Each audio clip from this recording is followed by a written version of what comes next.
Episode 40, Meet the Grader series with Aaron from AGS RoboGrading.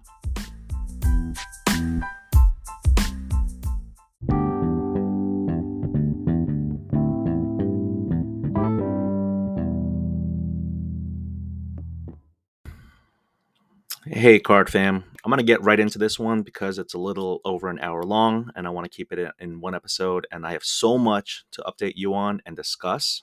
And I also think that this is the last in the mini Meet the Grader series with grading companies. And so I think my next podcast episode after this one is going to be a wrap up and final thoughts.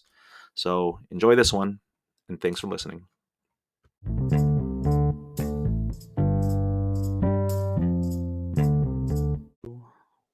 One. Okay, I think we're live. Welcome to episode 40 of the Card Diary by Hobbyist Thompson. I am your host, Denny Cards, a jack of all trades, master of none in the hobby. And as I like to paraphrase Jay-Z, you could be listening to any podcast in the world, but you're here with me, and thank you so much for doing so. However, you're not just here with me today. I have a very special guest for this continuing mini series of Meet the Grader. Today, I have another individual from a grading company, this time not a grader, not an owner, but the head of operations, also known as the operations manager. His name is Aaron Arroyo, and he's also the first ever employee of AGS, which stands for Automated Grading Systems, which is a trading card grading company that utilizes artificial intelligence. So, Aaron, welcome to the pod. Thank you very much for having me. It's great to be here. Yeah, I really enjoyed our pre-recording kind of chat, and it's amazing. I had Eddie from C3 Grading on, and we were talking about being kind of like, you know, um, kids growing up in New York City, and you mentioned that you currently are in Staten Island, right? Oh yeah, it was when I was watching some of your stuff, and when we first talked, I didn't realize you were from New York. So you told me you were from Queens. I was like, oh, awesome. Okay, I'm from Staten Island. But like to me, it's important to like emphasize like the part of Staten Island I'm from is like the Wu Tang District. There's like the Wu Tang side of Staten Island, and then there's the side of Staten Island that other people know about. So this is where I reside. It's Oh my, yeah, we're very North Shore over here. that is hilarious, the North Shore. So I remember taking that ferry when I was a kid, and I actually remember going to a local card shop when I was a kid because I had some friends who lived in Staten Island, and I don't remember the name, I don't remember the street and the intersections, so I Hmm. apologize. I don't know if it's still there, but I do remember going to a local card shop in that area, and that's where my friends from Staten Island, they would go after school and hang out. So, Oh yeah. how would you say the card scene is over in Staten Island currently? We have like four local shops. We have a good Yu-Gi-Oh scene, a very strong One Piece scene, a very strong Digimon scene, like competitively. And one of our local stores has been picking up Lorcana, a lot. Sunday tournaments Lorcana. I'm trying to get there myself. I'm more of like a card player than like collector. So I like Mm. to play a lot of these card games. So we have a really good like tournament scene. We have about three or four shops locally, and we have like one that emphasizes on sports cards like Empire Heat. Great local shop. They recently just moved to the mall on the island, so they have a lot more foot traffic now. But I imagine their rent's got to be skyrocketing there. But it's nice. We have another one that's planning on opening later. In about 2 weeks, that should be opening up near our store. And when we talk about like local card shop, the room we're actually in is attached to the AGS office. So I'm just gonna like move my camera around a little bit. We're Hmm. actually trying in the midst of building our own little local card store. We're gonna call it AGS Cards. Our building's located in a baseball field, so we get a lot of like foot traffic. Like 6 months out of the year, and we thought it'd be a good idea to attach a card shop to our building. That way, customers can come in. We have a bunch of slabs and the display cases. Product they can buy product, and we'll throw grading services for free with the purchases of that.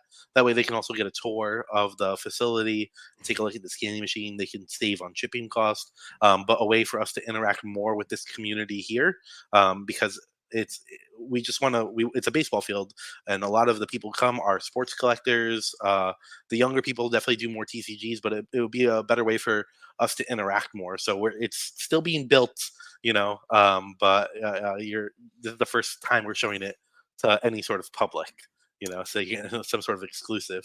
Worldwide debut premiere. Yeah. So for the people who are listening only in audio as a podcast, as opposed to like, I don't really publicize my or promote my YouTube channel too much. I probably should, but for folks who are listening only in via audio, when you pan the camera to where you are, could you kind of like paint me a word picture about what you were kind of showing? Like right now, I Yeah. can tell there's a deep purple color background wall. Yeah. I see So some. Go ahead.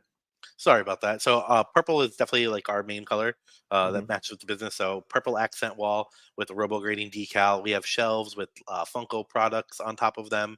We have multiple display cases with sealed product and slabs. And then we have an entire wall just dedicated to sealed product. All different types of TCGs. Something I think AGS does really well is we do a lot of TCGs. We do sports cards as well, but we Mhm. also get a lot of feedback from people who want like Kickstarter TCGs. So I have like Akora back here, Grand Archive, Rise, Titan. Like there's a bunch of unique stuff that you might not be able to find somewhere else here as well. So we're trying to create this. It'll be a small store, but we want to create a place for people to come. And check us out, and that way you also get some free bonuses with your purchases of your product and make that value go further.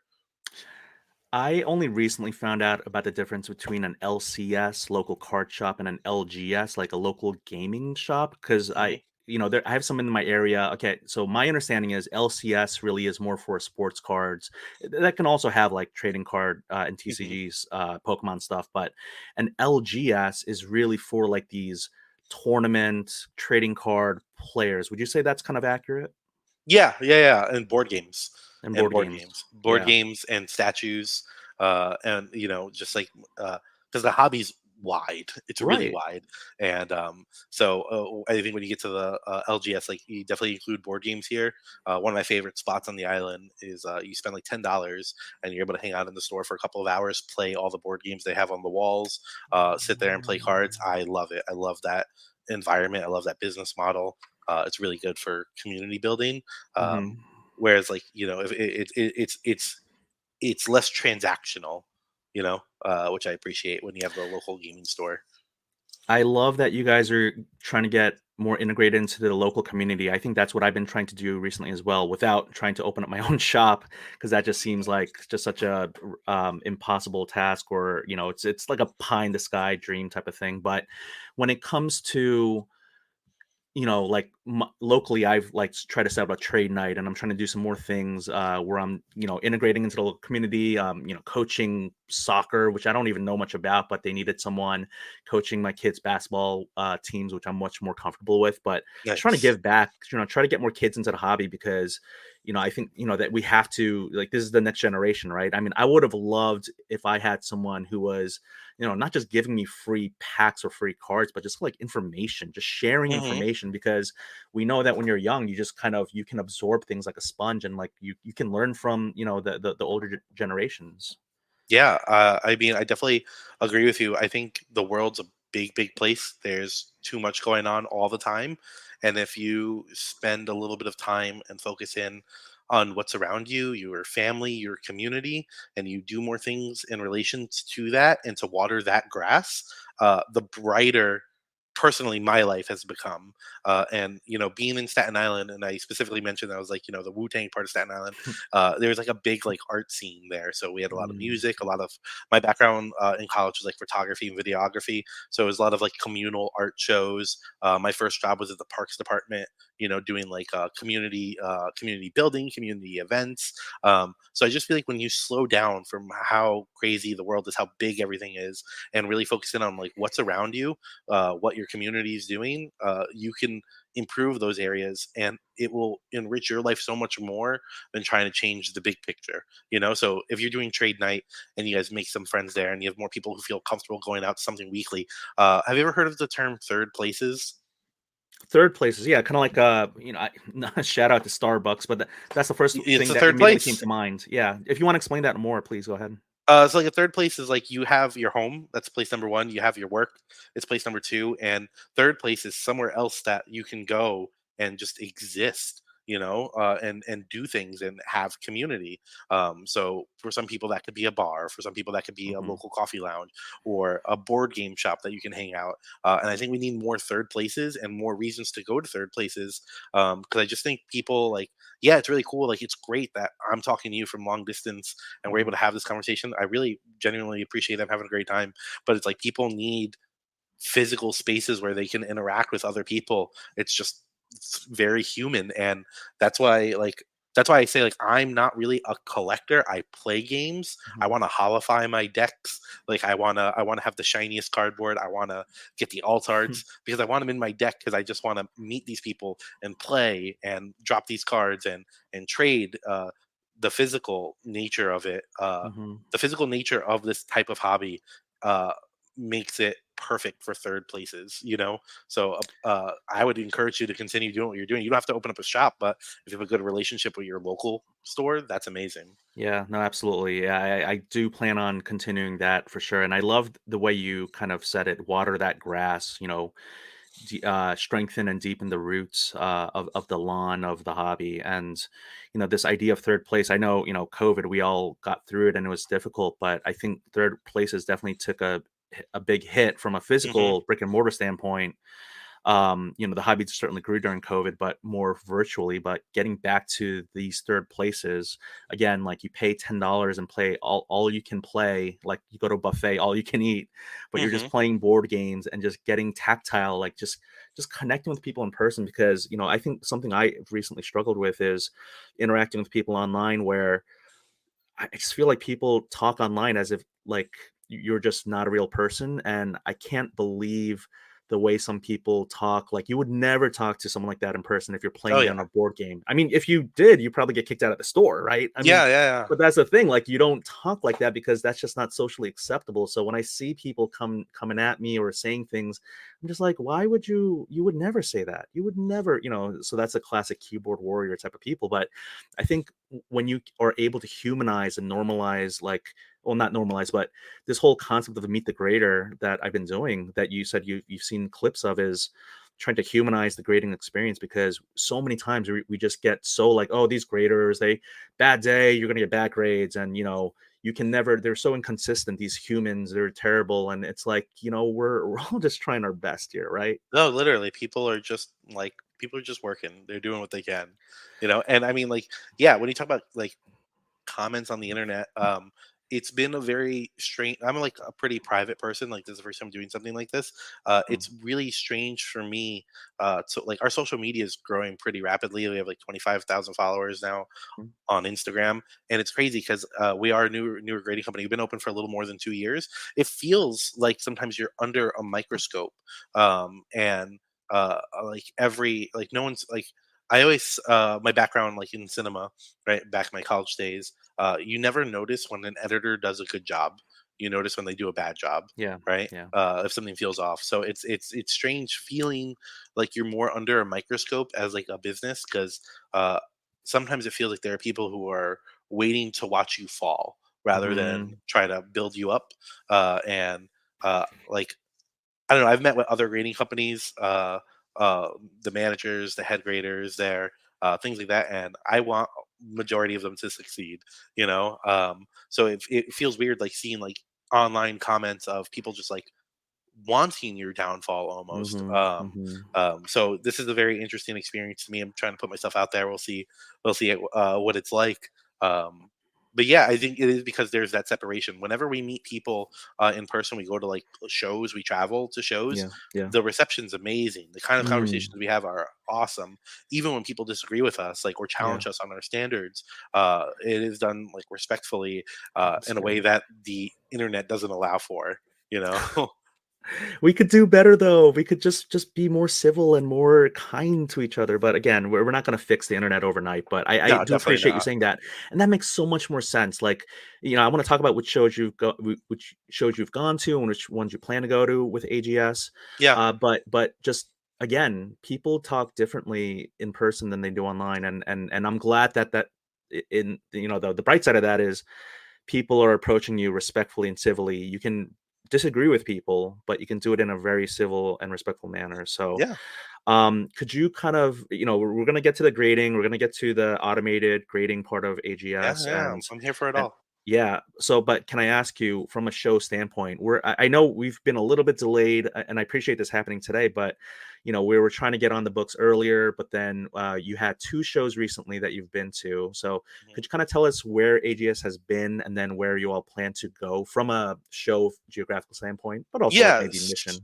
So we actually launched, like officially opened at Collecticon like 2 years ago, Okay. which gave us a giant MetaZoo audience. I'm very thankful for them. We get tons of MetaZoo cards in, lots of collector there. I think it's just naturally Collecticon is associated with MetaZoo, and that's really they like marry together. So we get lots of MetaZoo cards. So we started by going to every Collecticon that year, and we also went to the Mint Collective in Vegas because we're Mm, trying to show off to sports collectors the value and the kind of service we're offering to them. So the Mint Collective was a show that was like seemed like strictly for these kinds of people. We also did the Burbank Card Show recently. mm, Again, just trying to put our feet into the sports world more. mm, It's like we do it. We do sports cards. Like I have, mm, we have a whole separate AI model for sports cards. mm, But just like the community reception has not been as warm when it comes to sports cards as it is to the TCG. So mm. we're our goal. The reason we did that, it was New York to California. Like I flew a bunch of people out to California, machinery, hotels. We were out there for like 2 weeks Mhm, in order to meet these people. And just when you once we're able to meet these people and explain like like there's a lot of like customer education mm, especially in the sports collector world for us. mm.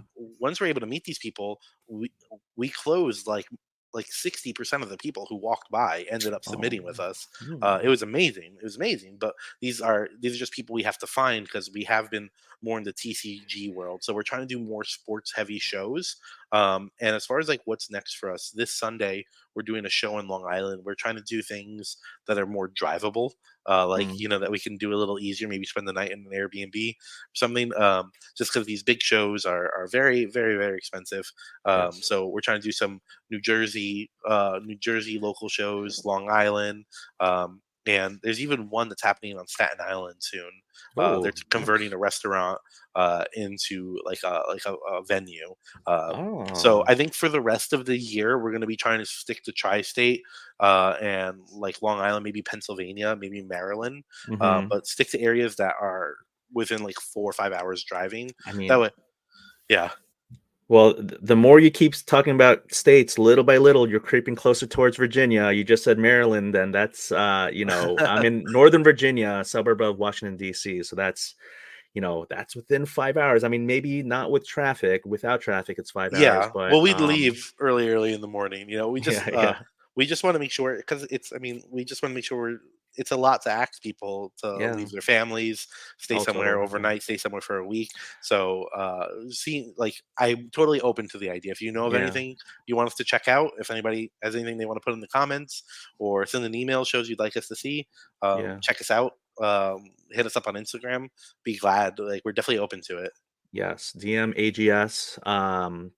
What's the handle? I know you have your own personal handle, and Alex, the owner, has. I think it's like one pizza, right? One Pizza is the Yeah. owner. That's Alex. Yeah. Mine's A Arroyo _22. On I do Instagram. answer, yeah, I do Mhm. answer DMs, but only during business hours, Gotcha. which Yeah. is like 9 to 5. Like once I clock out, I also have a family and I like to spend time with Set them. those boundaries, Aaron. Don't let Yeah, the internet encroach upon them. I have yeah, that same problem and issue. But yeah. also, I'm not doing it for business. I'm doing it for fun. But Yeah. it can So get I will old. see anyone who DMs me between All nine right. and five. So, what about the grading company? It's what is it like? AGS Grading. Yeah, yeah, automated grading systems. Will I mean the Instagram handle oh yeah, name. it's just at AGS grading. Okay, AGS Grading. Okay, so I know the Philly show just recently happened. That's in Pennsylvania. You just mentioned that as a state, but you guys weren't at No, we the were Philly kind of show. recouping. We spent two Recouping. weeks in Yeah. California. That was the longest I was ever away from my family. So we're lucky. Like I'm doing this Long Island show. Um, right now we don't have a separate team that does shows and a separate team that's back in the office. When we're traveling, we're all traveling. We got to take the equipment to work while we're traveling to keep orders going out this whole Gotcha. time. So Well, I would say more shows. It could be more shows locally, November and December, but I mhm, wouldn't be looking to travel like across the country again until next yeah, year. gotcha. Well, Chantilly shows in a month from the time of this recording. It's in mid-August, October, but I will not be clamoring for you guys to come. I do look forward to meeting you in person one day soon, but Yeah, seems like guys done a lot of good traveling to spread the word about this, artificial intelligence trading card grading company. So, yeah. um, so before we get into kind of like what AGS does, I did want to ask you just the job title. I mean, you're the first operations manager that I've had on this podcast. Can you mentioned about flying people out, and I'm sure you're kind of like being, delegating tasks and telling Yeah, yeah. people what you should do. But I mean, could you kind of explain more about your role in within AGS? Yeah, so my job is to hire people. I assign the daily tasks to people. There's like 9 steps to our operation in Mm, order to get cards out. So assigning staff where they need to be. mm, Majority of our staff is trained in all of those avenues. So if they need to cover for somebody, or if I need to double up on one area, I can assign more people to that task. It's my job. Sorry, it's my job to make sure we can get our orders out on time. mhm, If customers service complaints sort of get elevated, then I would be the person to handle it. We do mhm, have a team that does that, but if they need me, then I step in. I also plan the shows. I handle all sorts of like raises, hiring, firing, budgetary mm, reason, budgets, ordering of supplies. yeah, Just basically, the money isn't mine. I'm an employee, but I try to make all the moves happen. yeah. So anything you can think of on the day to day and large scale does get run by me. Gotcha. So if any of this is secret sauce, please don't feel at all like pressure to answer. But you just mentioned 9 steps within the operation. So are you able to kind of talk about some of those, or list the nine, Yeah, yeah, or yeah, absolutely. So the first step is submissions. Right now we have about 3 million cards in our database. So Mm, if those cards are in our database without an issue, they get submitted really fast. But mm, people also submit cards that aren't currently in our database, and we're always mm. constantly expanding that. Again, we hit 3 million just this week, 3 million cards.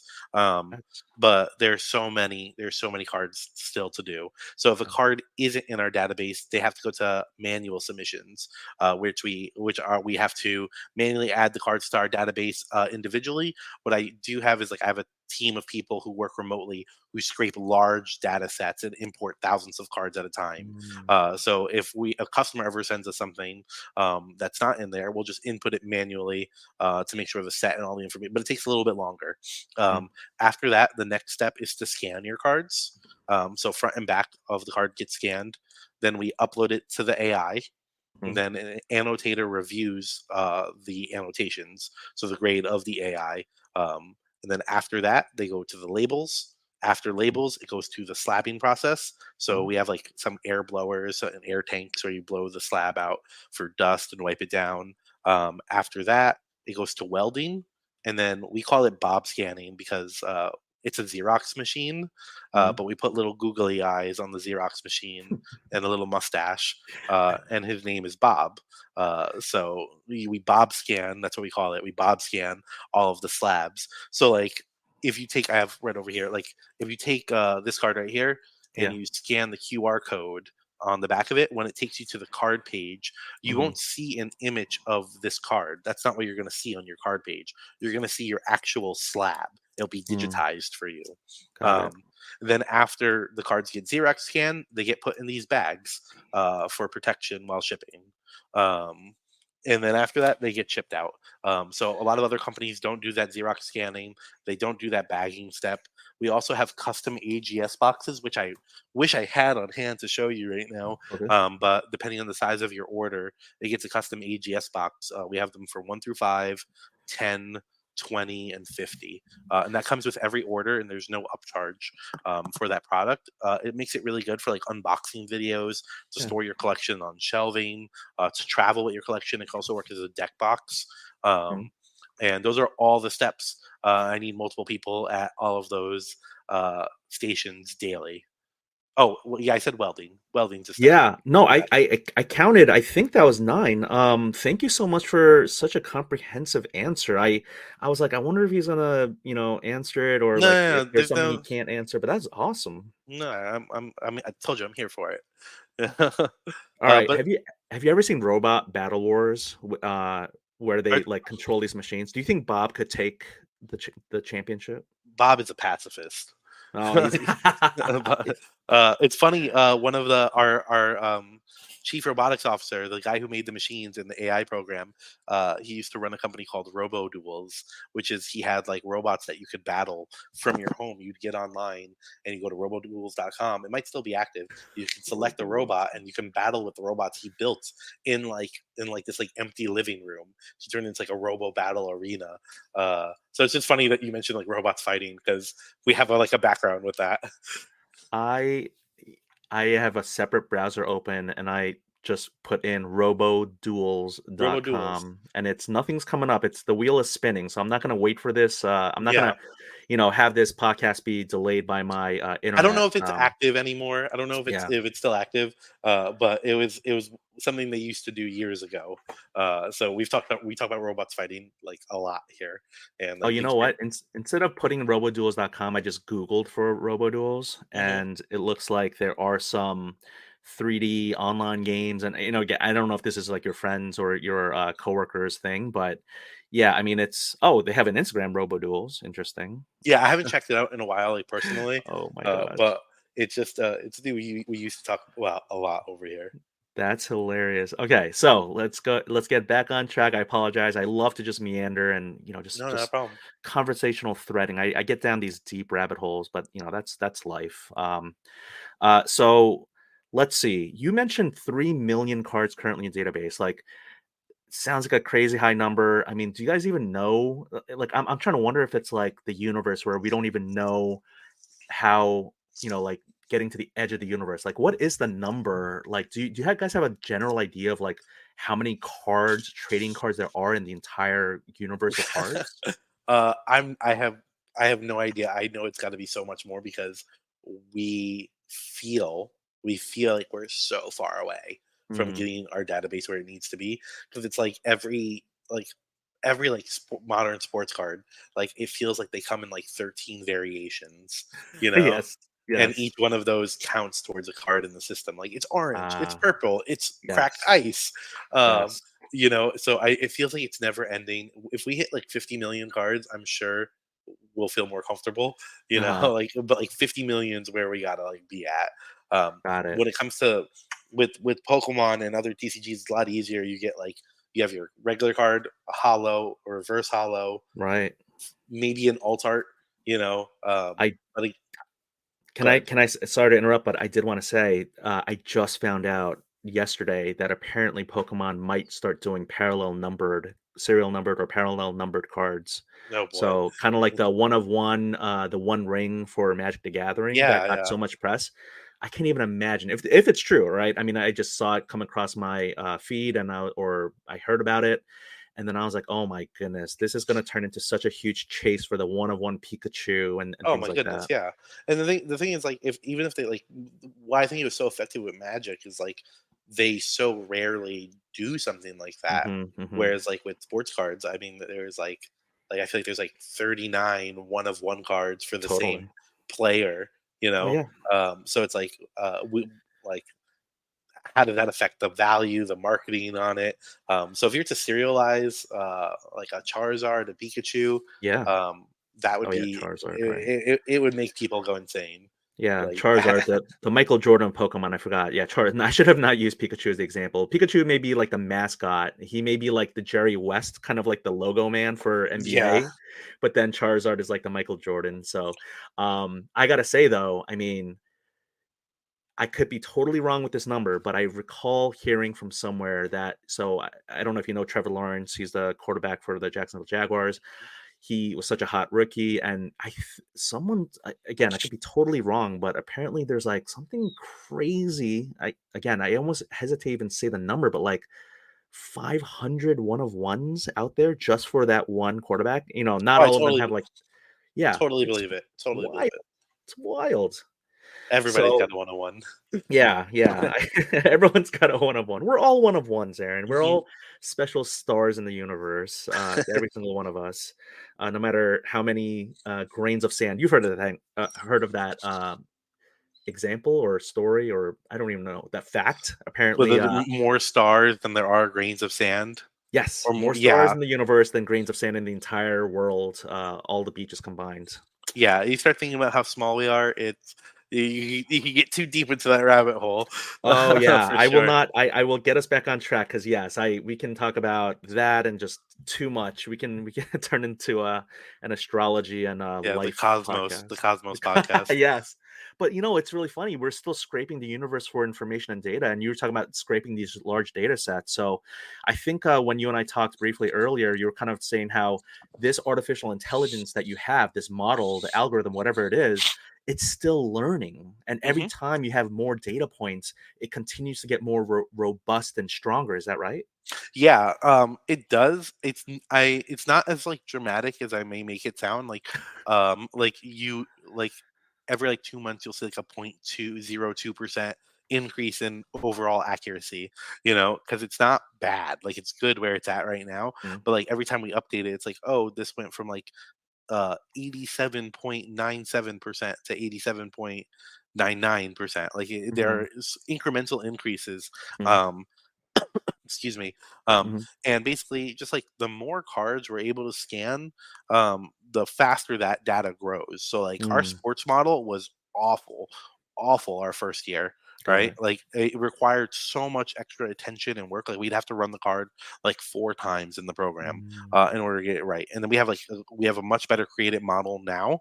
mhm, So it's so much faster. Like I can't even express to you the difference it made in mhm. our lives. Okay. But in order to do that, we have to scan more cards. Mm, So the more cards we're able to get in uh, of a specific type of game, the faster we're able to make that model improve upon it. That's why like our TCG model is so great. Our TCG model is amazing. And it has like a 97% accuracy rating. Centering I think is like our worst one, like out of the 4 subgrades. uh-huh. But we recently like I could talk to you about some of the changes we made to it Okay. to make grading a little different. Um, but I was using the ideas like if we're able to scan like 1,000 cards a day, right, on each machine, that's only so much data we're able to get in. So if Yeah. we're able to continue to grow and grow at scale, Yeah. and build 10 of these machines, 100 of Mm, these machines, and have all of them scanning these cards, because you see like GemRate puts out reports of like what PSA is doing. They're doing like yeah. 500,000 cards Yeah. each month. If we had 1 month of like 500,000 cards, the amount of data we'd be able to use to improve our model would be so dramatic. And we'd have so much more information, because like there are little things you may not think of. Like sometimes like a period mark like at the end of a sentence would get Mm, marked as like dirt, as like a damage to the card, right? So you have to interesting. go in there and teach it. Hey, no, this is incorrect. Like this is grammar.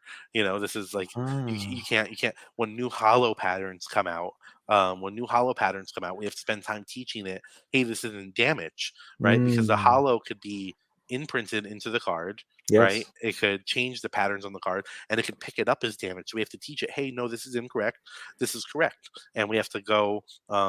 We do this a number of times, right? Hmm. And then what we do is we tell it like every order, we're like, hey, this is right, this is wrong, right? And then we run something called the mask, and it takes all of that information and it puts it like in a bubble, right? We take that bubble Mm, and we upload it to the model, right? yeah. And then every month we update the model with all the new learned information. So every month we're improving the AI model. Hmm. Sometimes the leaps are large, sometimes they're very small, Hmm. but it really depends on the amount of submissions we get in. So if the more submissions we're able to get in, faster our model will continue to grow and improve, which I think it's very, very good now. Like I think it's very good.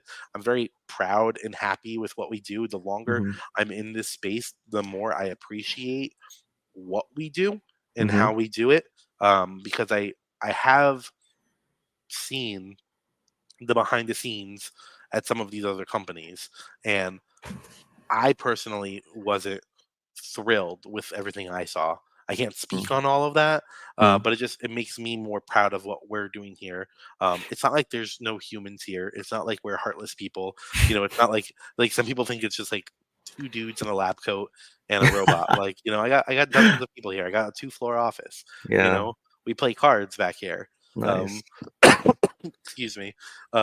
So there is there's people here. We do care about what we're doing, Hmm.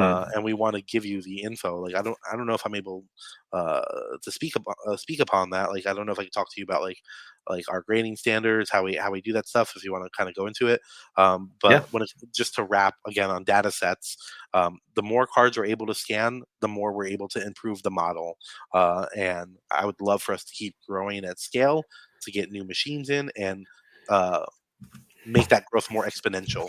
We just built our third machine, and Hmm. right now scanning a card takes about 30 seconds, and on Hmm. this new machine, scanning a card takes 10 seconds. Um, so we are going to start tripling our output. We're doing about 500 a day, some Hmm. days 600. Um, and but to be able to triple our scanning output, will make our operation faster, right? Our Hmm. turnaround time faster, but it'll just allow us to get more data in, which is the most important thing for us. You already kind of answered the question that I was going to have a follow up about what makes the sports card so different from TCG. You mentioned centering is one of the bigger of the four sub components. Yeah, so centering is very different on a lot of sports cards. We Yeah. do like an inner outer border method, Inner where outer. we compare the inner and outer borders. We'll look at the pixel counts Huh. between them. We'll look at the how parallel, how perpendicular they are, Mm. and it basically runs a complex like formula based on like the data in between them to create the centering. But with sports cards, it could be like the shift of the printing. Like there's no outer. Some of them don't have like inner borders, so you got to see where the Yeah. cards are printed. On Hmm. also, edge damage is calculated Hmm. very differently. Um, Edge damage on a Pokemon card could be so much more severe than it can be on a sports card. When you Okay. have sports cards edge damage, that we calculate that much harsher than we would on like a TCG because Interesting. you guys have pointed corners Yeah. versus the Yeah. rounded corners. The Yeah. damage Yeah. is often much more pronounced. It's off the card, Uh huh. and it visually looked so much worse. So we grade edge damage. I would say the biggest difference is we grade edge damage much and corner damage much harsher on sports cards than we do Hmm. on TCG, and it's the nature of the printing quality. Also, another thing is with sports cards, print lines are a lot more common. Hmm. So we don't deduct as harshly for print lines as we do for TCG. So like with a Pokemon card, a print line, we're losing points off the surface grade. We could even potentially lose points off the overall grade. Whereas like sports cards, we won't do that unless they exceed a certain threshold. You just hit. I mean, you just knocked out the next four questions about surface, centering, edges, corners. You just did it in such an awesome, great way, comparing and contrasting the sports cards and Pokemon cards. So thank you for doing that. I mean, you made my job so much easier here. No, no problem. I Um, have a ton more information here. Like whatever you want to know. well, we're almost at the 40-minute mark. I did say I would try to get it close to 45 minutes, but I mean, I hope we can go a little bit longer. I want to definitely keep it under an hour for both you and I. Hmm. But yeah, I mean, can we just talk about the quality of the printing? The pre, not pre. It's not aftermarket. There's aftermarket damage and there's production quality. But Japanese cards that are created outside of the U.S. and for TCG, just these seem like they're able to, like, a competitor of yours being Beckett. The reason I bring them up is they have the pristine and the black label. Like, it seems like those are so much more easier to do than it is for sports cards. And I have, in my house, Pokemon and sports cards, and our gem rate, my kids are submitting their Pokemon cards, and they're gemming so much easier than my 90s sports cards and even my ultra modern sports cards. Yeah. And so would you say, I mean, like, not to, like, we're not trying to get into, like, bad mouthing like these printing companies, but like, do see a noticeable difference within the gem rates, the gem mint, yeah, gem rates of Pokemon TCG versus sports cards? Yeah, I do see that, and partially what I believe is like you also have to consider the value of the cards, Hmm. because once you start throwing gem like perfect tens on these older sport cards, we're talking like much more money, much more insurance that has to be Right. paid out to the companies, much more Right. insurance has to be paid out by the customer. Uh-huh. Printing quality is definitely a huge factor. I've had cards come to me from Thailand, Taiwan, Japan, and the quality is very, very nice. Yeah. Very, very nice. Like 90% of the time, we get stuff printed here. You get a lot of off centering. You get a lot of. I mean, I've had damaged edges, damaged Yeah. corners. I've had pinholes. When we talk pack fresh, I've had Yeah. pinholes in cards, and I just think I think one of the biggest differences, like maybe this is wrong, but for us at AGS, I think one of the biggest difference is corners, Yeah. pointed corners versus rounded corners, Right. and the way the damage appears and how that looks visually to a collector, and what that looks like when it's in your slab. Mm. Because you're like, oh, I think I have something great here. Somebody else is going to pick that edge apart, that corner apart. Um, excuse me. Um, and I think that's why sports cards tend to not grade as well or have a harder time getting these perfect tens. I think there you have to take really good care of them. We get Interesting. Yeah. Pokemon. I've gotten Pokemon cards delivered to me in in like um like construction paper, wrapped up in construction paper, and still grade a 10, and I've had sports cards delivered to me like in magnet cases, and get like a 9.5 because it's got these corner dings, it's got these edge damages. Yeah. Um, so also you have to we also have to consider the population of the card. Yeah. So how many of these cards are being submitted, and what are those other cards getting? Or is it commonly getting a 10? Right. What kind of printing issues are we seeing with them? So I think with the modern stuff, it's easier to get those grades, whereas these companies might not have the same population of data to go off Hmm. of on your 90s basketball cards. You know? Yeah, I shouldn't have said the '90s basketball. I mean, that is what I collect, and I like to grade when I can, with the understanding that it's they're not going to gem very easily. But yeah, I really should have compared the apples to apples, talking about ultra modern, any sport, but ultra modern, pack fresh. These cards are coming out off centered and like damaged edges and corners, and I mean, that's already like it's already a gamble opening sealed wax, but to add on another risk factor of, oh, your cards might not be gem mint right out of the pack is that's pretty tough. So, I hope to see some improvement in that going from, I mean, I'll just say the names going from Panini to Fanatics, but in the sports world, I know Pokemon, it's the same ownership group, but apparently that they're still using the same, I forget the name of the company, GP or something like that, but they're using the same printing companies, so hopefully there's just more auditing or more quality assurance because wax is already so expensive Hmm. to rip. So um no, but it's really funny. You mentioned the cards coming to you in a specific way. I had a grader on, Sophia from CGC, and she had these funny stories about the way people pack their cards and submit them, and it is so much better when it's a neater submission. I imagine. Oh, yeah, dude, I had one guy send like, I don't know if they were doing it as a joke or not, but I had one guy send me his cards wrapped in 3 paper plates.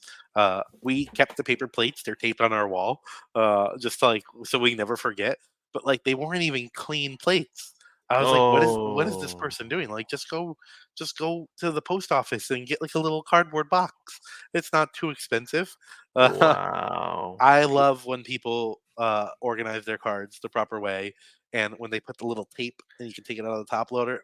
Oh yeah, you like the little tabs. I have one right here, but like you like when the submissions have the little tape, the color tape at the top.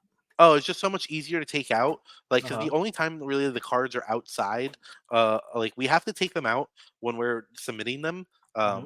Especially with Pokemon cards, because sometimes people will put things on top of it. Love that. Love that. Yeah, Just makes it yeah. easy to peel right Yep, out. yep, It minimizes the risk of damage, like because you can damage it when yep, putting it in and out of these things. yeah, So when you minimize damage that way, it's amazing. But also if they keep the cards, this is Kobe. We have a yeah. Kobe. I'll send you a photo when we're done with the podcast. We have a Kobe mural Gotta show me. in our front Absolutely. lobby. I think you'll love it actually. Yeah, Um, absolutely. I gotta come but yeah, visit. I mean, Oh, it's yeah, Staten Island. It's only 5 hours away. So, yeah, it's a cool spot. And there's if you ever come by, we'll take you out to eat. Okay. oh man, Korean barbecue, please. Yes, yes, I love Korean barbecue. Awesome. We have some But nice no, spots.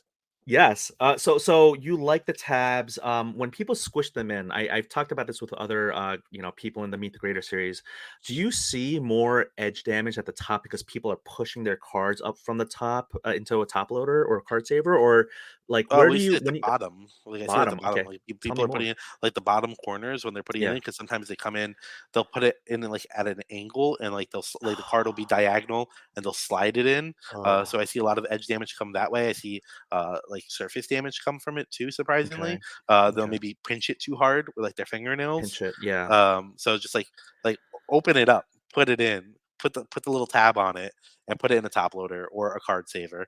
Your card It's will be safe, It handle it seems that way. so simple, and yet some people, I mean, again, we can't like dummy proof the entire submission, but the onus is really on us to do it the right way, the consumer. Like we're in charge of the entire soup to nuts. I mean, I know the grading companies have their, huge role in it with grading and accuracy and transparency and shipping times, but we pay for the insurance, we pay for the shipping, we have to do it right. And like there's so many errors that can happen along the way. It's amazing that we all grade so much that we already do because it is fraught with mistakes if you aren't careful. I will admit that I've you know I try much better to like roll the penny sleeve in between my fingers to kind of create a little bit more space. But when I came back to the hobby, I was like doing it the way I did as a kid, where I was just like nicking the corners of my cards, putting them into penny sleeves. And I'm like, what am I doing? This is like terrible.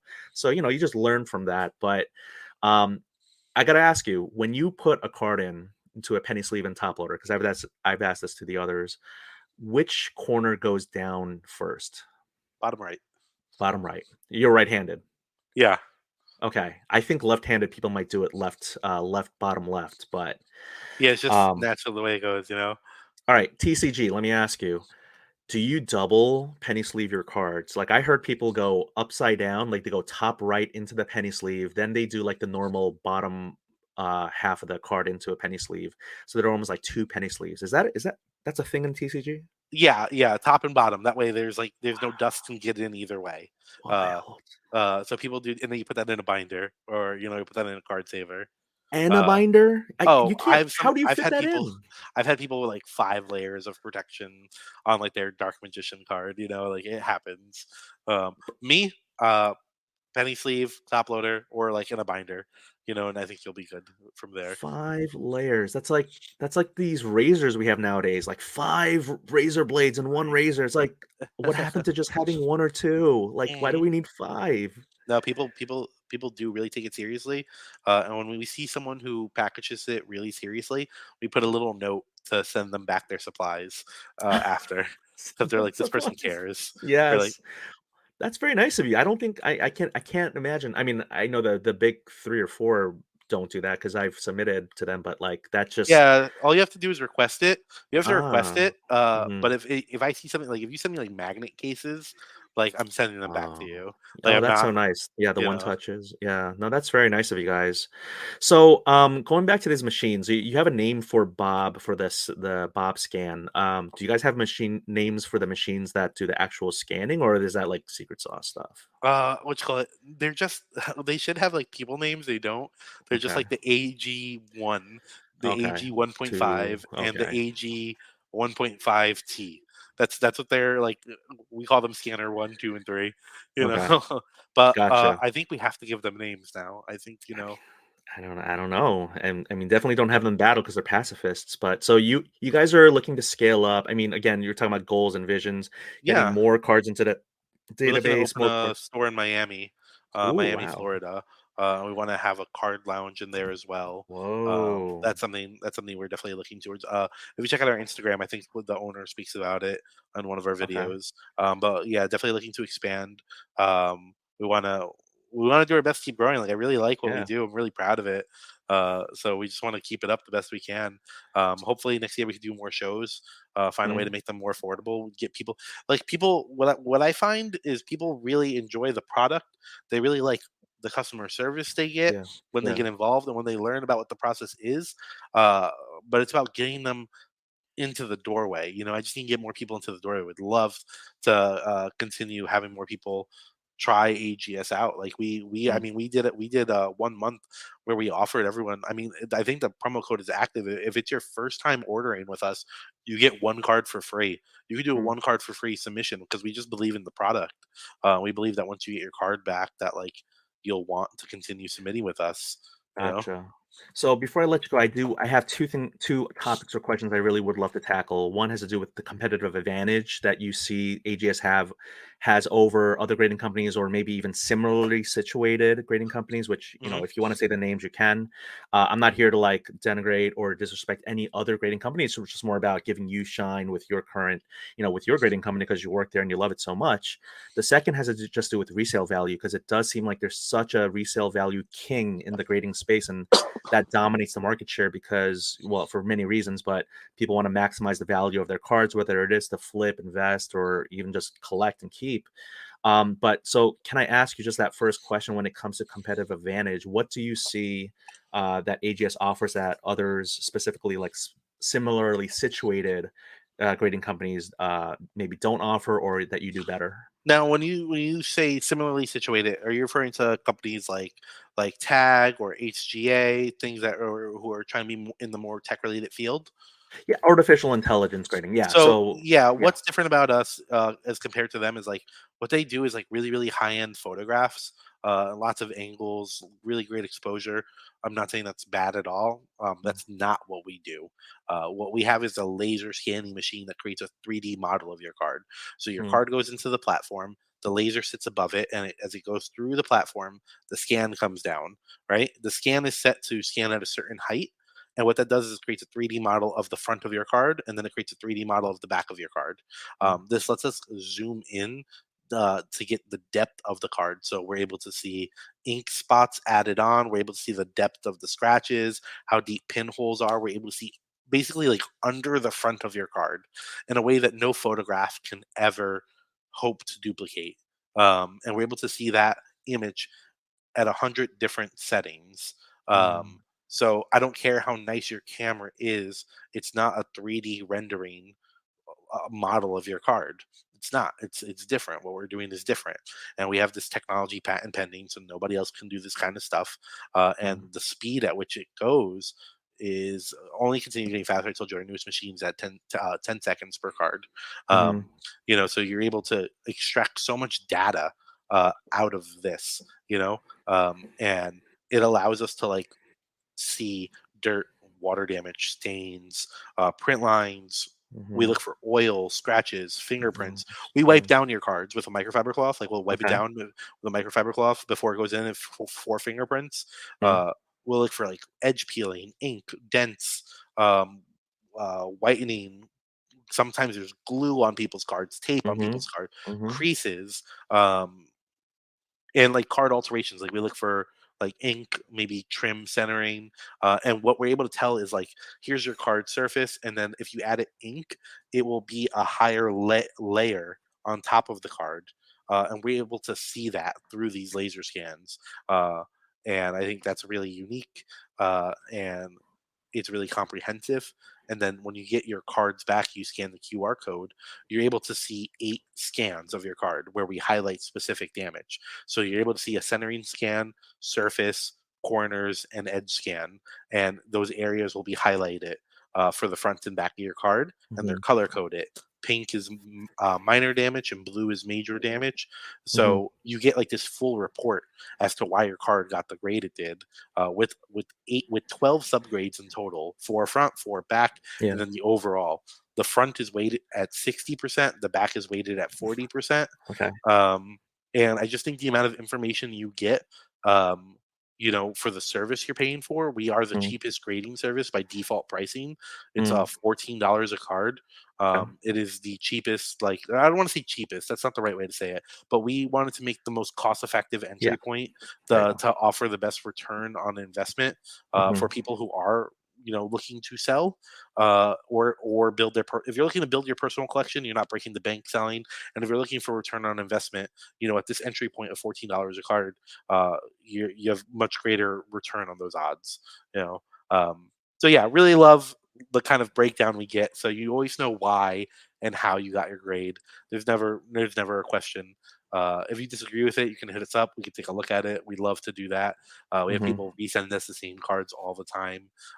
And once we have your scan, it's a fingerprint, and I can compare Hmm. it. Like if you give me a Charizard, base set Charizard, I can compare that Charizard to every other Charizard we've ever got in. Um, Theoretically, if you submit the same exact card, there could be damage with getting it. Like you might not get the same exact card in the same exact condition, but let's say you have like the same exact card from the same customer, and it really is the same. Theoretically, you should get the same exact grade It should look because exactly. It should have the same annotations, the same yeah. subgrades. Yeah. If something happened and the conditions is altered a little bit, or the card Hmm. is warped, or held in like a certain type of like if the card map is different, Yeah, like if anything happened to the card in between being out of the office and back to the customer, then the yeah, grade will be different. But if everything was kept like in pristine condition, if they send it back to us in the slab, the annotation should be the same, the card map should be the same, right. and that's a huge plus with us. So, do you all get crossover submissions, or are these Every day. cards always slabbed? Every day, every day. Okay. We get a lot of PSA, SGC, we get DSG, we get degree grading. We do get some SGC. I do think they're a very good company, personally. Uh-huh. Okay. Um, we get some HGA. Hmm. The most we get is PSA and CGC crossover grading. So people Mm, send us in, we crack the slabs open. People request that we make videos on them. You can see our Instagram reels. A lot of the videos that we make about crossover grading is like people mhm. send a little note like, "Hey, could you please make a video on this card?" And Hmm. we'll film us cracking it open, scanning it. We'll show the grade it got at CGC, and then we'll show why it got the grade it got here, which I think is pretty unique I as have well. a base Michael Jordan like Fleer Ultra card that I've submitted submitted personally to two, and it came in a ISA grading. So it went through ISA, PSA, and BGS. Maybe I submit to AGS, and I mean, they're all like in the nines and tens. It's not like a dinged bad card, but I'd be interested to see how it's almost like a card that I'm using as a floated around and see what happens with other grading companies. But I might Yeah, it do makes that. sense. It totally makes sense, Yeah. and that's also like fantastic content. Like Yes. I big mean, big big brain play there. I just like learning about the space, really. I have like no vested interest in any of the, like even this, right? I mean, like when we talked about getting this set up, like at no point did I ever talk about, hey, I would like this kickback or pay for Mhm. play, right? I mean, like I hope people understand like there's no like ulterior motive with this other than to learn more about the grading space. So having said that, I know we're coming up on an hour. I did want to ask if we can possibly do this in the next like 3-4 minutes, like The resale. resale value. Yeah, Okay, like I I'll try mean, to be as talk. quickly as I can with Yeah, that. yeah. So we hire like multiple contractors to do streaming for us on Mm, like different platforms, on Whatnot, on Drip. I think we're trying to explore TikTok as well, mm, and they'll sell slabs there. They'll sell slabs on eBay. We have an eBay store. People sell on eBay. People sell in person. I've had multiple TCG cards sell for record pricing, especially when it comes to Pokemon, MetaZoo, and some of these Kickstarters. We just got there's a new TCG called Rise, and we just got their Kickstarter set, their Tier 1 Kickstarter set, and each of those cards are like worth $10,000. And they graded the complete set with us. It was pretty amazing. And so when it comes to the TCG market, as long as you're mm, like if your grades are good, like if you get like anything at 8 or above, I think you're selling at pretty comparable value. There are issues. Sometimes people won't respect the label. We yeah. do have a 9.5 and 10 gold label. So AGS gold 9.5 or 10. That increased like once we made that change, the value of those slabs shot through the roof.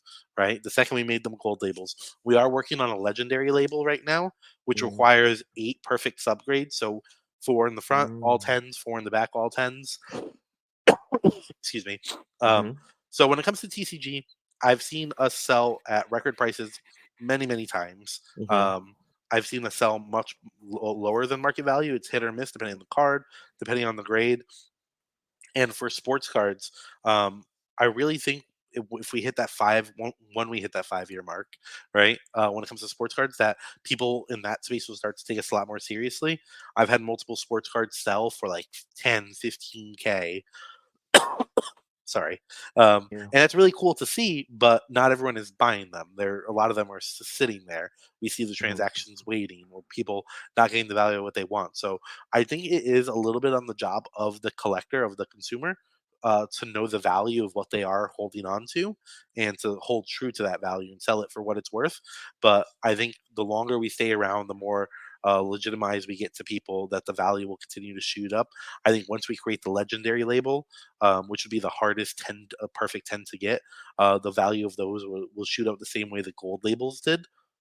Sorry, I just need some water. One moment. Yeah, yeah. Take a moment. I did want to ask you while you're doing that. Do you even want to get into? This will take us a little bit past the hour mark, which is fine with me if it's okay with you. But like, Mhm. are we like?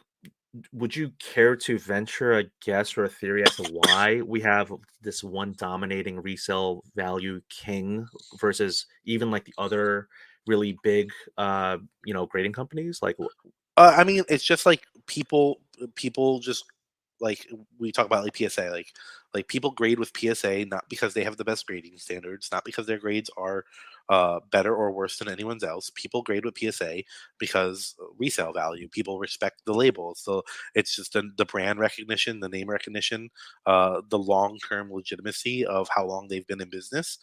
That's why I say really for sports collectors, we really think year 5 will be a really big turning point for us when it comes to Mhm, sports. mhm, Um, we're trying to step more into that market and meet people um, where they're at, yeah, um, in order to increase the value. But I just think it's a lot of name recognition. It's very easy to put online and sell.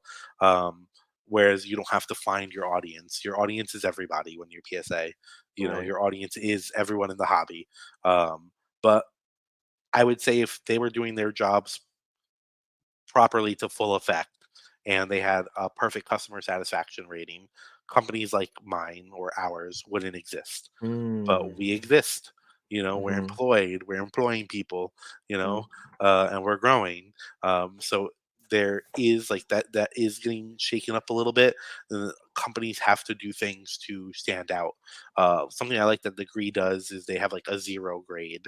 You know, HGA has really nice custom labels, horizontal slabs.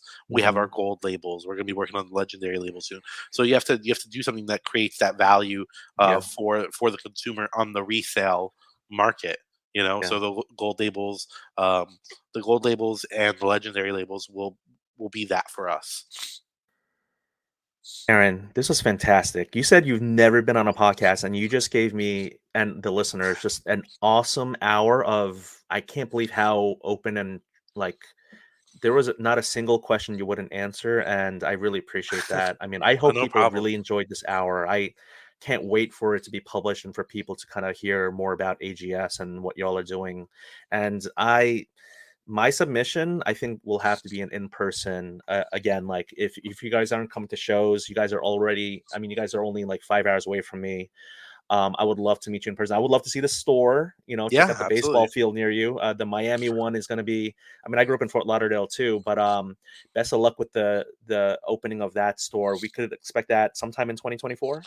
That's completely up to the owners. I'm not Okay. entirely sure. You know, I'll see you in Florida when it happens, though. Gotcha, gotcha. So I wish you the best of luck with everything. Thank you again for such a great, interview chat. And let's be in touch. I'm gonna end recording here, but I want to keep you a little bit just to thank you again. Not a problem. It was a great time. All right, thank you.